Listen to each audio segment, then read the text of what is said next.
राधे राधे महाराज जी। महाराज जी, मेरा प्रश्न ये है कि क्या एकादशी के दिन श्राद्ध किया जा सकता है? ठीक।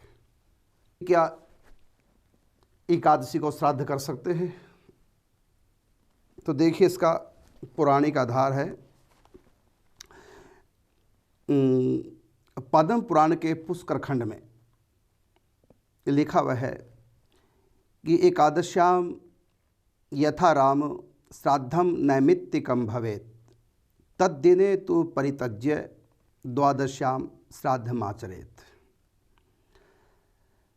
यहाँ पर कहा गया है कि एकादश्याम यथा राम श्राद्ध नैमित्तिकम भवेत्। यदि एकादशी के दिन नैमित्तिक श्राद्ध आ जाए तो क्या करें? तद्दिने तु परित्यज्य, उस दिन श्राद्ध का परित्याग करें।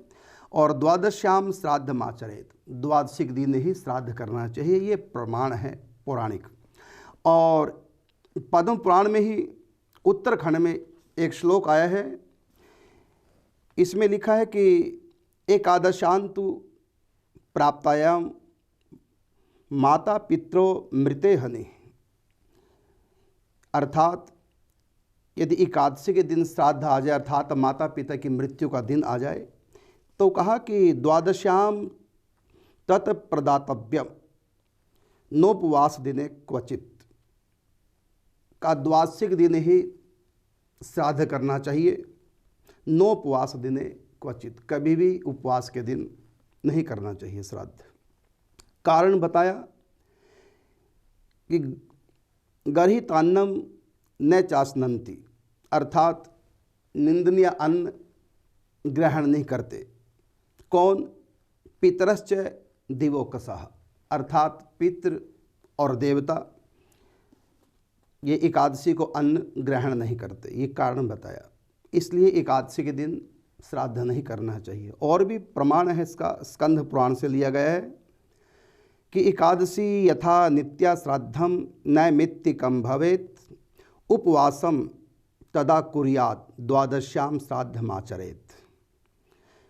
कहा कि एकादशी व्रत नित्य व्रत है। इस व्रत में यदि श्राद्ध आ जाए तो श्राद्ध नहीं करना चाहिए उपवास के दिन।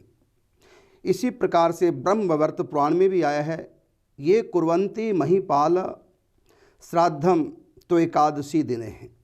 हे राजन, जो एकादशी के दिन श्राद्ध करता है उसका दुष्परिणाम निकलता है। क्या?